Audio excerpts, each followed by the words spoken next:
menos mal que tenemos esta invitada para que nos vaya ordenando la cancha con su análisis. No es la primera vez que está con nosotros, no a nosotras, sino a ustedes, o en realidad a todos.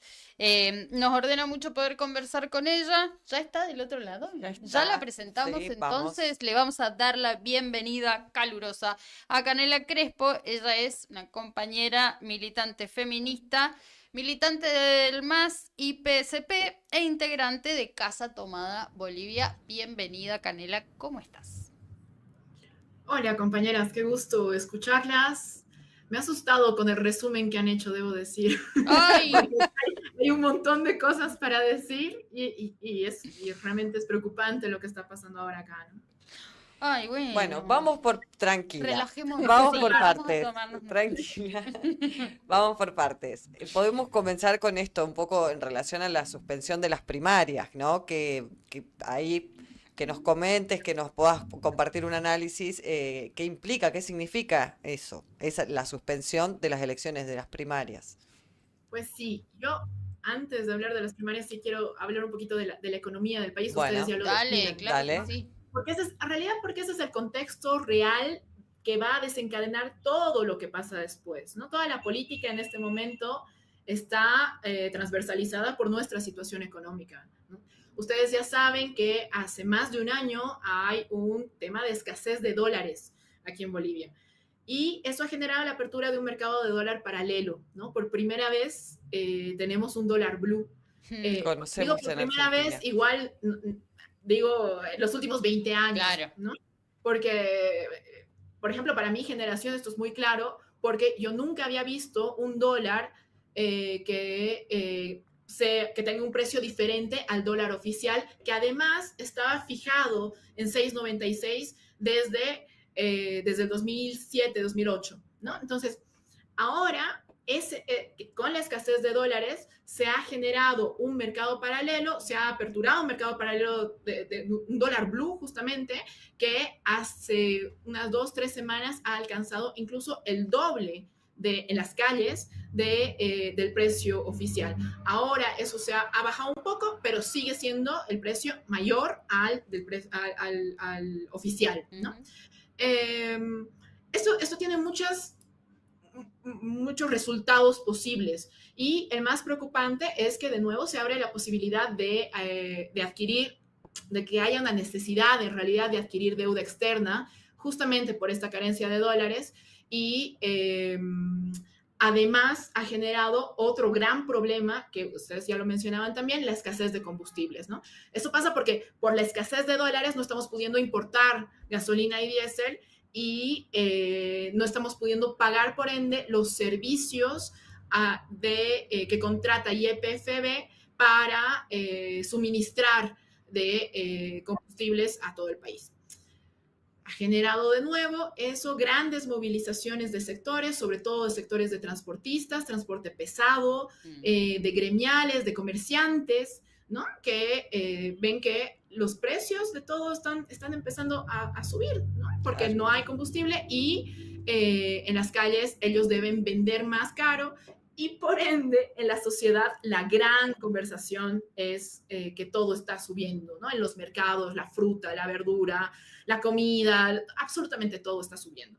De hecho, más o menos se ha equiparado un 30% la subida de precios en los mercados en este último mes. Ahora, habiendo dado este contexto económico, el gobierno se ve acorralado justamente por este descontento social generado por la crisis económica, ¿no? Por ende, se está agotando la opción suya del gobierno a disputar electoralmente, ¿no? Esto la gente se lo atribuye, la crisis económica se le atribuye a la incompetencia y a la corrupción de la gestión económica del gobierno. ¿Qué pasa ante eso? Ahora sí voy a lo de las primarias. Sabemos que hay una disputa interna dentro del MAS, dentro del movimiento al socialismo, el instrumento político que disputa el poder desde las organizaciones sociales, que tiene como presidente a Evo Morales, y Evo Morales lo que ha propuesto es una salida democrática a esta disputa interna. justamente frente a este agotamiento de posibilidad electoral del gobierno. Evo Morales fue muy claro al decir, resolvamos nuestro tema interno en primarias. Las primarias están previstas en la ley electoral desde el año 2018. Ya se llevó a cabo un proceso electoral de primarias para llegar a las elecciones de 2019 y son primarias obligatorias y cerradas. Es decir, que las y los militantes de cada fuerza política deciden quiénes van a ser sus candidatos. Ahora, a la derecha, evidentemente, a los partidos tradicionales de derecha no les conviene ir a primarias porque en Bolivia no tienen estructuras políticas suficientes ni militancia inscrita, ¿no? Y esto es algo que deberían ellos haber construido en estos años y no lo hicieron. Ahora, al gobierno tampoco le conviene ir a primarias porque sabe que frente a la opción electoral más importante del MAS, que es Evo Morales, pierde, ¿no? Todas las encuestas sobre aprobación presidencial, como las encuestas sobre musculatura electoral del gobierno frente a Evo Morales, dicen lo mismo, ¿no? Que realmente no tienen chances de ganar otra vez. Entonces, ahí, ante esta situación política, hubo una alianza del gobierno con los sectores con los partidos tradicionales de derecha y decidieron anular las primarias. También el gobierno hizo su jugada para dirimir la interna del MAS. Y esta es otro sector, otra forma, digamos, de hacer su movida política. Primero, evidentemente, manipulando la institucionalidad del Estado. Ya hace un tiempo, desde el Ejecutivo, se viene saboteando e incluso intentando anular al primer órgano del Estado, que es el órgano legislativo, ¿no? Anular la Asamblea Legislativa Plurinacional. Ahora, en cuanto al órgano judicial, y en específico el Tribunal Constitucional y el Tribunal Supremo de Justicia, prácticamente hay una injerencia tal que este órgano del Estado prepara sentencias a la carta para el gobierno. Y claro, siempre en contra de Evo Morales, ¿no? Y también el cuarto órgano del Estado, el órgano electoral, también sufre esta injerencia del órgano ejecutivo y finalmente ha decidido anular la vía democrática de resolución de la interna del MAS, que son las primarias de las que ya hemos hablado, sí, pero que también se niega a reconocer todas las instancias orgánicas de la militancia del MAS y PSP, ¿no?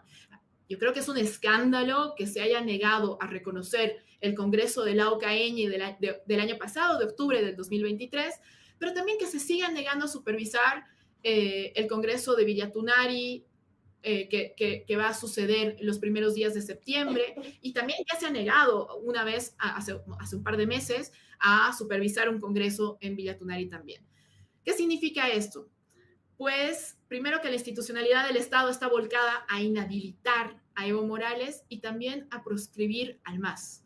Y ese es un riesgo muy, muy profundo porque estamos poniendo, justamente estamos poniendo en riesgo el proceso de cambio, ¿no? Es algo mucho más grande, mucho más, más importante que la pugna política coyuntural para disputar poder formal. Canela, pero sí, ay, perdón, te interrumpí así, ¿no viste cómo somos nosotras? Que vos sos igual. No pedimos permiso para hablar. No, pero justamente, antes de que nos metamos con eso, digo, que tiene que ver con el análisis de qué significa en términos de proyecto estratégico, de proyecto político para la vida, no solamente de Bolivia, sino también en el marco de las disputas regionales. Pero entonces, ¿cómo se van a resolver estas candidaturas para el 2025? ¿Cuáles son las vías? Nosotros desde la militancia orgánica del MAS y PSP seguimos apostando justamente a nuestro Congreso, ¿no? A que se respete el Congreso, ya sea el de la UCAEñi, que lo vemos difícil, honestamente, pero este 3-4 de septiembre vamos a tener otro Congreso en Villatunari. Y es muy importante que así sea también, porque nosotros apostamos a que nuestros candidatos no pueden ser elegidos a dedo, no pueden ser elegidos por los medios de comunicación que están presionando también a la opinión pública para inhabilitar a Evo Morales, que no pueden ser elegidos por los poderes instaurados, sino que realmente tienen que ser elegidos por las bases, por las organizaciones sociales que se ven representadas en el instrumento político, que es el MAS como sigla, ¿no? Entonces, nuestra apuesta sigue siendo la vía orgánica. Ahora que se ha desmantelado la vía democrática institucional, que fueron las primarias, nosotros decimos, bueno, entonces que sean los congresos los que decidan a nuestros candidatos. Cuando sucede eso, no hay duda de que las bases, de que las organizaciones sociales, sí, y que la militancia, de la que también formo parte, sí elegimos una y otra vez que siga siendo Evo Morales el que encabece nuestras listas como candidato. Canela, una consulta.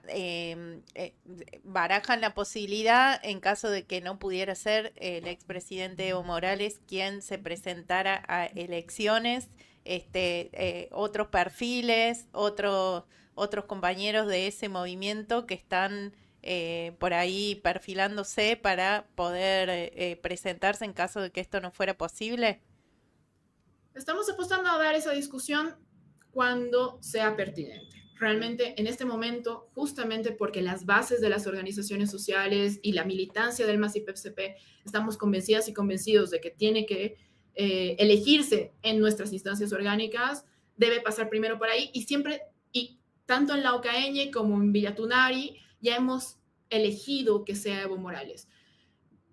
Claro. Todavía no hay una inhabilitación formal de Evo Morales. En el resumen las escuchaba decir que hubo una sentencia constitucional en diciembre que fue ratificada en enero, que ya estaría dictando la inhabilitación de Evo Morales. Y esto, ahí hubo un pequeño error porque la sentencia de diciembre no, evidentemente existe esa sentencia, pero no trata en específico la posibilidad de habilitación o inhabilitación de Evo Morales, sino que habla en la primera parte de la sentencia constitucional, cuando no es la parte que dirime realmente de una posible inhabilitación. No nombra a Evo Morales, no tiene tampoco competencia para hacerlo en esta parte preparatoria de la sentencia, sino debía haberlo hecho en una parte dirimitoria de la sentencia. Como no existe eso, como no se han cumplido los requisitos legales,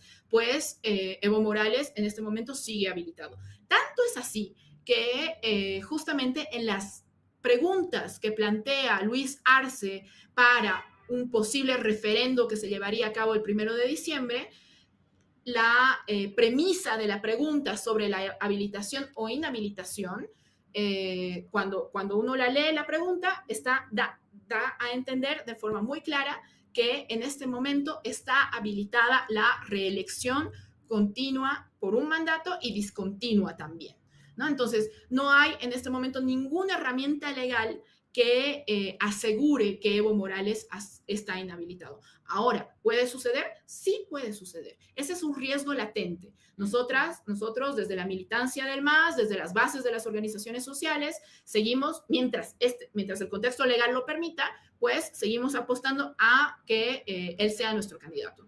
Ahora, sí, respondiendo un poco a tu pregunta, yo creo que hay un proceso muy importante de fortalecimiento de liderazgos y de una renovación no instrumentalista dentro del MAS, dentro de las bases de las organizaciones sociales, dentro de las dirigencias de las organizaciones sociales, y hay perfiles sumamente interesantes que están más que capacitados para disputar elecciones. Pero de nuevo, esa es una discusión que vamos a dar cuando toque darla.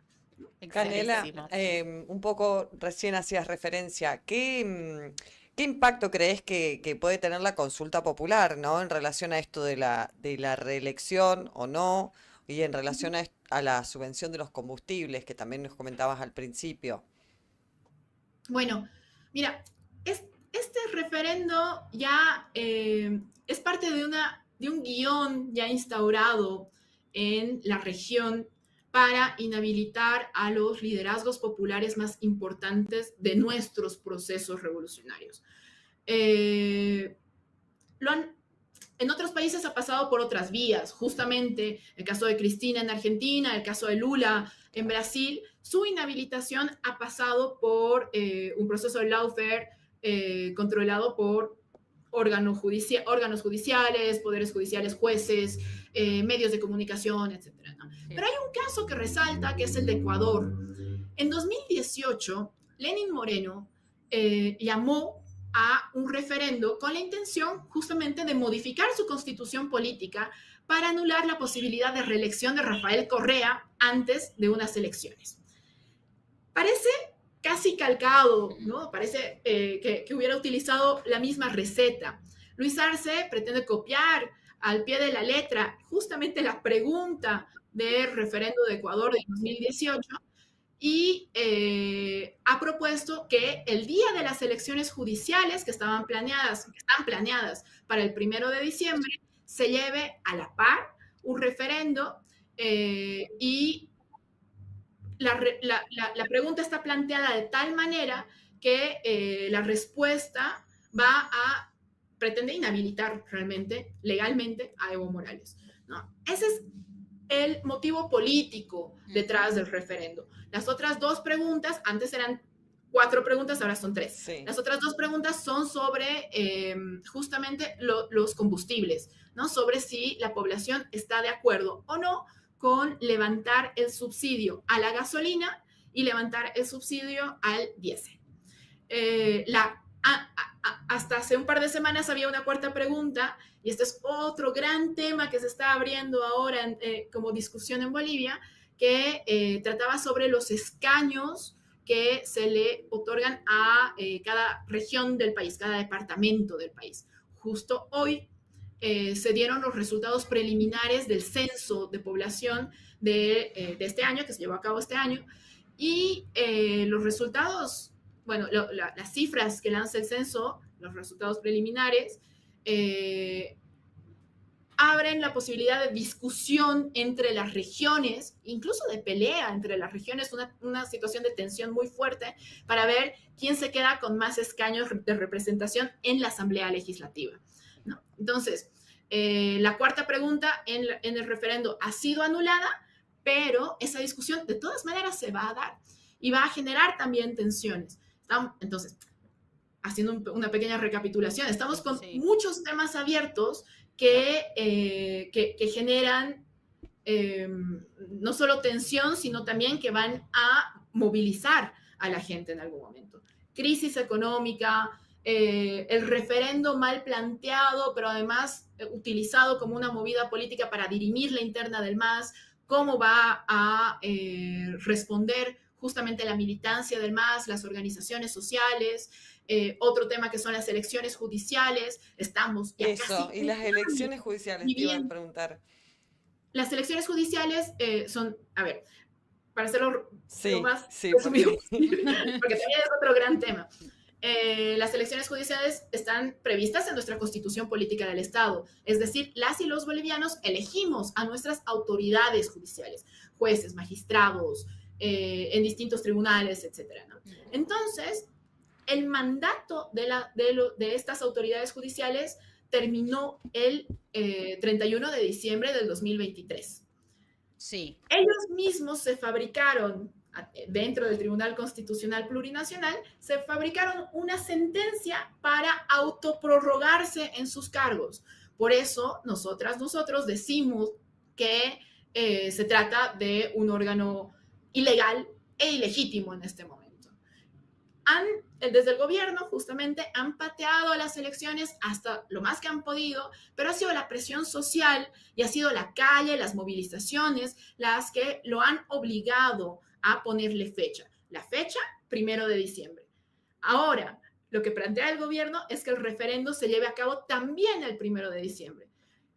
¿Por qué esto es un problema? Porque las elecciones judiciales no son elecciones políticas. Por constitución no son elecciones políticas. Las y los candidatos son elegidos en la Asamblea Legislativa, pero no pueden hacer campaña. Sí tienen la posibilidad de hacer una ronda de medios para exponer sus méritos, exponer sus propuestas, pero no es una elección política. En cambio, un referendo sí lo es. sí es una elección política. Claro. Sí, los partidos pueden adscribirse a las opciones, al sí, al no, sí se puede hacer campaña sobre eso. Entonces, además de ser una movida política cuestionable en un contexto como el que tenemos, la de plantear un referendo, además de eso, está ensuciando nuestras elecciones judiciales, ¿no? Entonces, no solamente es ilegítimo porque nadie ha pedido este referendo, sino que además es inconstitucional. Canela, nos queda preguntarte también de cara a este proceso electoral el año que viene, el estado de la oposición, ¿no? Cómo se está reorganizando y, bueno, eso, en cada uno de los procesos electorales que vimos este último tiempo en América Latina, vimos también la emergencia de alguna expresión política vinculada a la ultraderecha, al neofascismo. Entonces, bueno, un poco consultarte cómo está ese escenario en Bolivia particularmente, que sabemos que también hay allí algunas expresiones de este tipo, ¿no? Sí, mira, las últimas encuestas que yo he logrado ver, primero dan a un Evo Morales ganador todavía. Sin embargo, los siguientes candidatos son representantes no solo de la derecha, como la entendemos, sino son personajes que han sido parte de la época neoliberal en Bolivia. Está, por ejemplo, el actual alcalde de Cochabamba, que también ha sido alcalde de Cochabamba en los primeros años de los 2000 y que ha sido el contrincante a la presidencia de Evo Morales justamente cuando él gana las elecciones, ¿no? Las primeras elecciones. Después está Carlos Mesa, que se sigue manteniendo, que también ha sido presidente ha sido vicepresidente de Gonzalo Sánchez de Lozada, y después cuando este renuncia queda como presidente durante un par de años, que ha tenido una gestión catastrófica, prácticamente de indigencia a los organismos internacionales, muy, muy presionado al punto de que tuvo que renunciar él también. Es una de las caras visibles de la derecha. Hay otros personajes que no son nuevos, ninguno es nuevo, pero yo sí creo que hay tiempo para que surja un candidato más parecido a las derechas radicales que estamos viendo en la región. Me acuerdo que la última vez que estuve con ustedes les contaba que justamente hubo un primer encuentro de libertarios en Bolivia. Eso es algo que nosotros nunca habíamos visto. Sabemos que justamente por la presidencia de Milei y por los movimientos de Bolsonaro en Brasil y de Trump en Estados Unidos, hay influencia sobre nuestra política también. Pero todavía no tienen rostros establecidos, consolidados para disputar las elecciones. Sí creo que el gran riesgo es Manfred Reyes Villa, este personaje del que les hablaba al principio, que es el alcalde de Cochabamba. De todas formas, creo que la derecha está desorganizada en este momento. Tanto es así que justamente se tuvieron que subir al carro de oponerse a las primarias porque no tienen estructuras políticas suficientes y porque no tienen militancia y porque no tienen todavía candidatos, ¿no? Entonces, hay que ver todavía qué sucede, hay que ver quiénes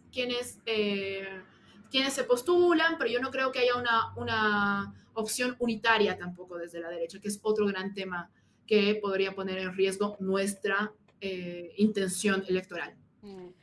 Igual es importante lo que estás comentando, Canela, porque no es poco enfrentarse a este tipo y a este tipo de oposición, vamos a decirlo. Un poco estuvimos viendo también las cuestiones y las situaciones de violencia que se generaron en la República Bolivariana de Venezuela a raíz de un proceso electoral desconocido. Sabemos también los rasgos golpistas de de estas derechas. Y bueno, y no lo hemos dicho, hay que decirlo también, que bueno, Bolivia también un poco se convierte en un territorio estratégico para la región y para el mundo, un poco teniendo en cuenta las reservas que bajo ese suelo, las reservas de litio,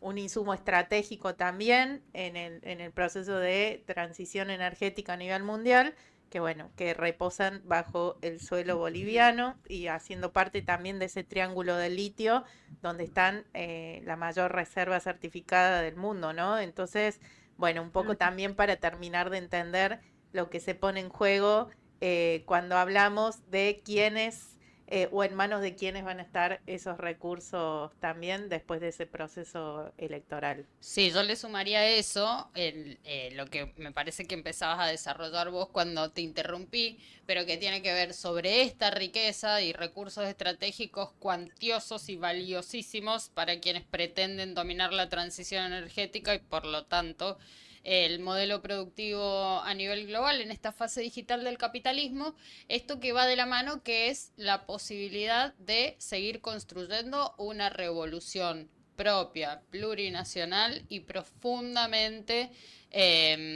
cuestionadora del orden establecido en Bolivia hasta la llegada del MAS, ¿no? Un orden clasista, un orden imperial, un orden racista. Bueno, contanos un poco entonces en términos políticos, está la dimensión económica y la política, que está en disputa más allá del cargo electoral, del cargo de gobierno. Pues sí, yo sumo lo que voy a decir, que creo realmente que el golpe de Estado del 2019 también ha sido un golpe al litio, ¿no? Ahora, nosotros hemos tenido, desde el 2013 más o menos hasta el 2019, hemos construido una política soberana de extracción de litio, pero también de industrialización de litio. Todavía no había dado los frutos que estábamos esperando, es verdad, pero sí era soberana. El litio es un recurso estratégico y toda la construcción de esta política se había hecho justamente para que no sean las empresas transnacionales, para que no sean, para que se respete justamente el principio de que los recursos naturales son de las y los bolivianos, como dice la Constitución Política del Estado, ¿no? Ya habíamos tenido un proceso similar justamente con el gas desde el 2006, pero estábamos justamente construyendo nuestra política de litio.